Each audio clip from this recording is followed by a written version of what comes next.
Welcome back to the Always Reading Book Club. It is your girl Kiki Reader, and we're diving right back into our His 4 Weeks series. For the first book, which was called Bought, that book review is going to be in the description below. So go ahead and get caught up on that one, and then join us as we jump into the second book in the installment, which is Ravaged. So this book starts off with Ben. He's in his Jeep. He has a Jeep Wrangler, and he's taking Kamani to go buy some clothes and some other things in town. And so they go to a thrift store. He buys her some clothes. She even grabs a dress for Claire. I mean, I know it's probably sweet that she's thinking of this girl. I just don't like that girl. She just bothers me. So she tells Ben, she's gonna pay him back when they get back to San Francisco. And he's looking at her crazy. He's like, you don't have to pay me back, like it's okay, but she's stuck on that whole thing. So they go to the museum, and they have like a bunch of discussions about like all types of subjects, all the way from like religion to sex. And so then after that, they go to CVS to purchase some toiletries for her, and then they go to like the hardware store where he buys some rope, and she notices it, but she's just thinking, oh, maybe he needs it for something else. So while they're on their way traveling back, she has to like pee really bad. So he tells her, if you masturbate, did I say that right? Masturbate. I feel like I didn't say it right. If you masturbate, that it will alleviate, some of the pressure.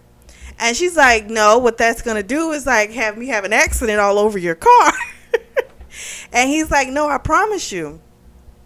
So she's like, just try and get me back home. And he's like, no. He's like, He's like, I want you to do it. So she closes her eyes and she like starts making herself come. He has her like describing, like what she's doing to herself, because, he can't really take his eyes off the road, because then there really will be an accident. So she's going and she's getting herself there, and he starts making her describe like her fantasy of like what she would want. And so at first she's like, no, I can't do it. But he's like, listen, I'm not pulling over the car until. So she finally again gives in. And she starts telling him about like she wants basically 2 basketball players like being felt up by them really roughly. And so he pulls the car over because he's turned on. And so he's like rubbing on her and everything. And then all of a sudden we see red and blue lights pull up. So the police officer comes. He's a total jerk. He, of course, asked Ben if he's illegal, since Ben has an accent. And he's like, yeah, we've had a lot of illegals around here. I mean, he was just a whole ass. So Kamani actually was trying to make sure she wasn't as, she was trying to be compliant, didn't want to cause any problems, because, these situations can escalate pretty quickly. But Ben was pretty much like, nah, fuck that. Like, he's a dick. He's been an ass. Like, this is not okay. So finally, like, they're able to get away. The guy's like, I'll just give you a warning. And he goes on. And then they leave and come back to the cabin. And as soon as she gets back, she has to make dinner. And so Ben's taking a phone call, and then Jake comes up to her and he tries to make a pass at her. And of course she thinks about like hitting him, because she hates him. He's a total jerk. And so because he made the comment pretty much like, I know you want some of this cock or some shit like that. And she was just like, I'd rather, I'd rather hurl, And so he was getting ready to hit her.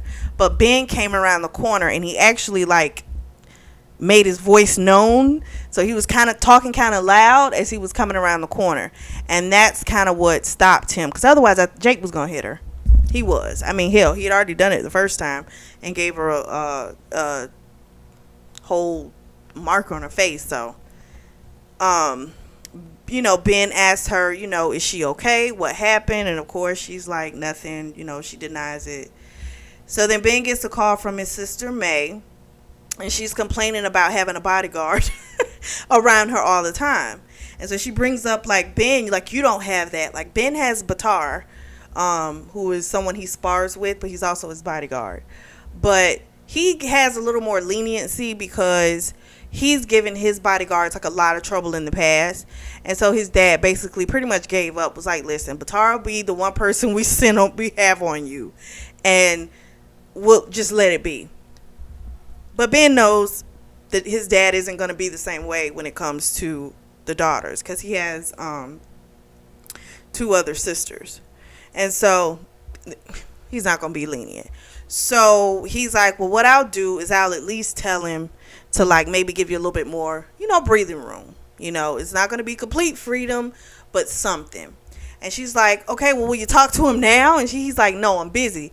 And she's like, what, are you busy with, like, a girlfriend or like a woman that you're, like, in a relationship with? Or is it like just a woman you're fucking? And he's like, he hangs up the phone. So then when Ben goes back inside, he sees that Kamani has a bowl of spaghetti all over her. So come to find out, Jake is the one who accidentally knocked over the bowl when he was walking by. So Jake says that the women should, like, lick her clean. So Ben sends her upstairs to get cleaned up. Then Jason declares, which is Ben's cousin, he declares that he wants to be a sports agent. And he wants to work with Jake. So clearly, he's been talking to Jake because he can clearly be manipulated. He's weak. You could tell he's really weak. So Ben knows Jake's behind this because the dude just was talking about, can't you get me a job at the hotel in Thailand? So it's just like, he's just pitiful. So Ben goes upstairs to check on Kamani, and they start talking about his uncle that's running for mayor in Oakland. And then, of course, she tries to act as if she doesn't know this information. She does a terrible job because he can read through her. Plus, he heard her on the phone. Then, of course, Ben takes the convo back to the Scarlet auction. And then he receives a message from Sam saying, call me. So then she asks if she can use his phone. But he tells her she has to take what's behind door number 3. So she offers to give him a blowjob, which, of course, he would love to have her do that. But he told her, listen, it's either you do door number 3 or nothing. So, of course, she agrees. So the first thing Ben does, he goes down on her. And he does an absolutely phenomenal job. She normally doesn't like, receiving head because normally the guys that do it, they suck at it, so she's just not a big fan of it. But Ben knows what he's doing, so this is a whole different experience. So then he ties her up. He uses the clothespins.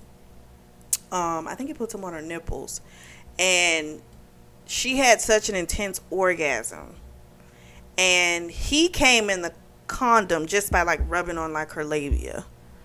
So then she was ready to use the phone, but Ben was like, you gotta take your punishment first. So she got mad because she was like, wait a minute, why you keep moving the goalpost? And he's like, I'm not moving the goalpost, but you got to deal with your punishment. So Ben smacked her with his hand and then with his belt, and she came again, and then he also came, like, on her lower back. So then Vince knocks on the door, and he's like, it's time for all the ladies to go downstairs. Actually, I think he said sluts.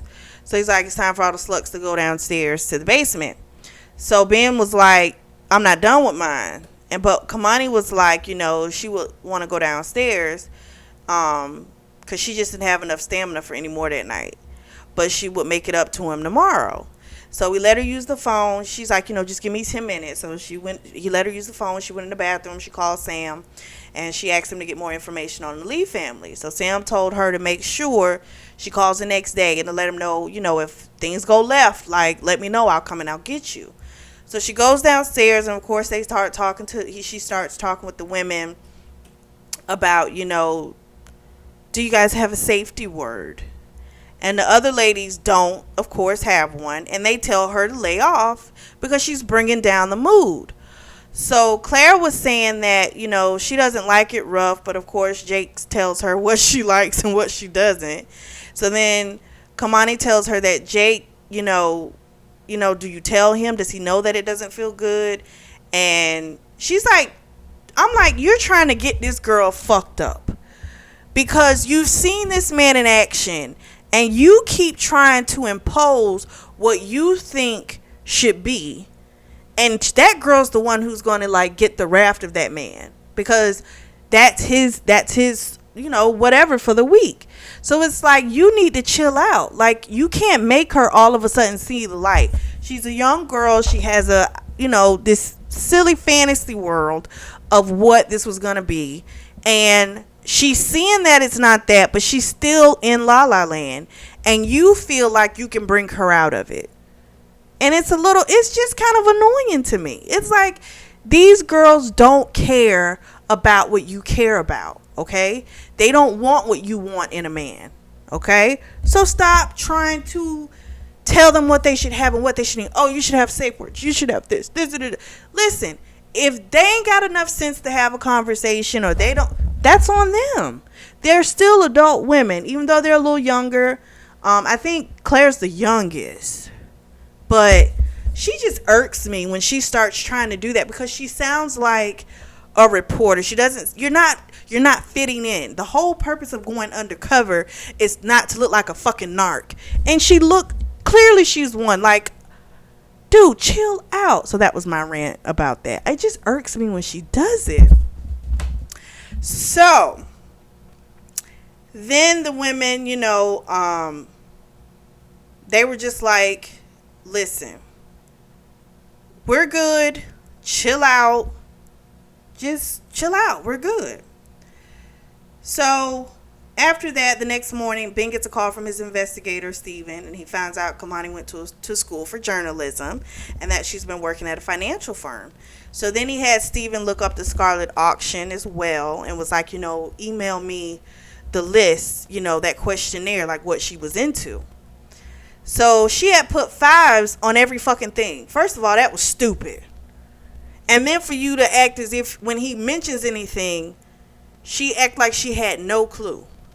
She didn't do her research. She sucked. Because I was like, if you're a whole ass, journalist, do your fucking research. It may not have been a ton of information out about the Scarlet auction, but being that BDSM is a part of it, maybe you need to like really look into that and see how dark it can go.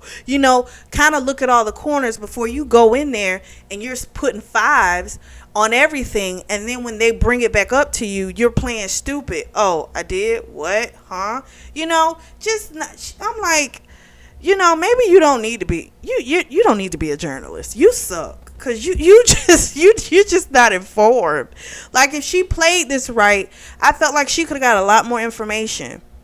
Play ditzy with them. If you had to play ditzy with those girls, ditzy, sometimes even with the dudes, you could have got more information out of them, because they're not thinking that you're questioning them and you're trying to find out stuff.